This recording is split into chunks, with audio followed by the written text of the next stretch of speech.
All right, let's talk about moving on up. Now, what I mean by moving on up is moving on up in digital SLRs. Obviously, something happens, and I'm going to tell you what happens as you move up in just a minute. But I just want to show you some basic cameras here. This is a Digital Rebel. This is an entry-level digital SLR. With the lens, it costs about $1,000. How amazing is that? A few years ago, no one would have imagined that. A mid-range digital camera, digital SLR camera, like the Canon 40D, might cost about $1,400, $1,500 for the body alone. You might spend $2,500 on a mid-range digital SLR. And a top-of-the-line digital SLR camera, well, really don't want to tell you how much it costs, but if you're a professional photographer, you know how much it costs. But you really need the pro camera to really get the professional quality results in all the different lighting situations that you'll be shooting with. And this is important, and to use all the accessories that are available to your camera. So let me tell you what happens as you move on up in the digital SLR line. First and foremost, for me anyway, is that at the high ISO settings, you get cleaner images. Me, as a professional photographer, I want to start out with the cleanest possible in-camera picture because I want to get the sharpest possible shot so I can make big enlargements. Or if I just want to take part of the frame, I can make a large enlargement from that. So as you move up in the line with digital SLRs, you get less noise, and that's very important. Check out this picture. I took this picture at the Ice Hotel. Let me just tell you something about the Ice Hotel. You don't want to sleep there because that's right, this is made of ice and the beds are made of ice. It's pretty cold in there. But I took this at ISO 1000. There's almost no grain. Actually, I can't see any grain or digital noise in this picture. So this is important for me. You get less digital noise at the high ISO settings. Another thing that happens as you move up in the digital SLR line is that the focus is faster and more accurate. Now, this is important if you're a sports photographer, a wildlife photographer, or any type of action photographer. Check out these two shots. On the left, you see a Galapagos hawk. This bird was flying by me. It seemed like 1,000,000 miles an hour. It was gone in the blink of the eye.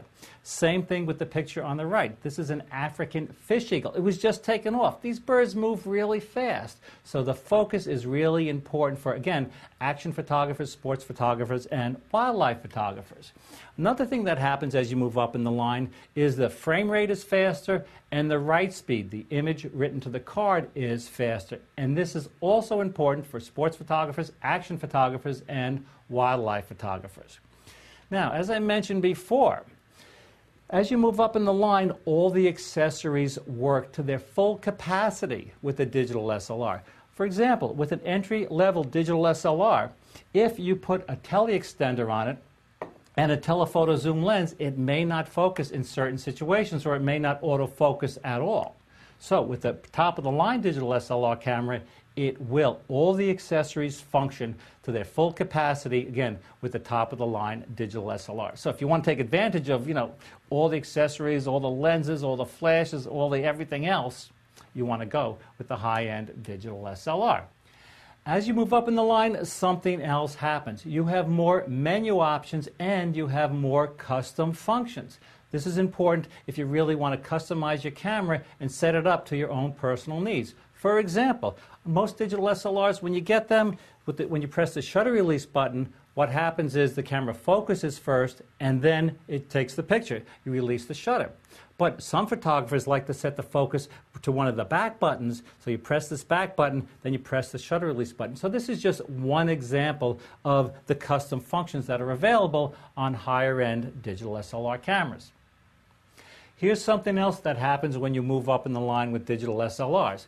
The viewfinder is brighter. Now, if you come on one of my workshops, you'll see that we're out before the sun rises. We're out after it sets, and we're shooting indoors sometimes in low light conditions. So what the bright viewfinder does is it really helps you see everything that's going on in the scene.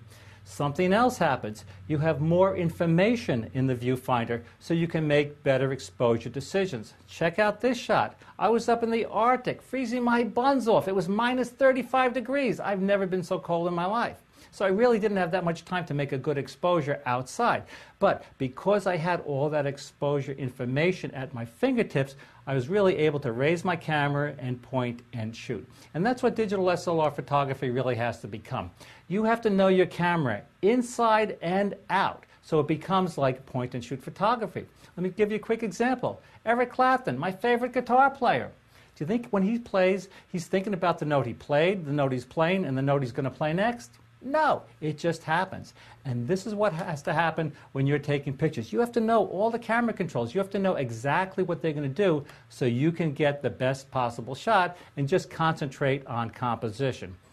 And last but not least, as you move up in the line, you get better image quality. Not only because the sensor is larger, it's called a full-frame image sensor because it's the size of a 35mm frame, film frame, and not only because you have all those millions and millions and millions of pixels in there, but it's due to how the image is processed. That's why these cameras are a little heavier than entry-level cameras. They have more computer stuff in there. For example, my camera has what's called an on-sensor noise reducer. That helps me get those clean pictures that I was talking about before. So when you're looking for a camera, look at all these different features that can help you take great shots, but really check on the web and see how that image is processed. All right, that's the end of part one. Let's move on to part two.